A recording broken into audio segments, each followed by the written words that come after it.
Voglio dirvi ufficialmente, farlo direttamente, che ho appena firmato, eccolo qui, il decreto di indizione delle nuove elezioni regionali. Come voi sapete si conclude la legislatura e quando si conclude la legislatura bisogna andare a votare. E quindi vi annuncio ufficialmente che le nuove elezioni si terranno nella giornata di domenica 23 novembre dalle 7 del mattino alle ore 23 e lunedì 24 novembre dalle 7 del mattino alle ore 15.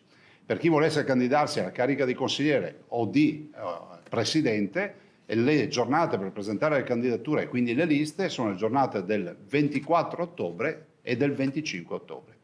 Auguro a tutti di fare una buona campagna per coloro che si candideranno, spero che sia una campagna di reale confronto, di civile confronto, di sereno confronto e che sia un confronto costruttivo negli interessi di tutti noi veneti.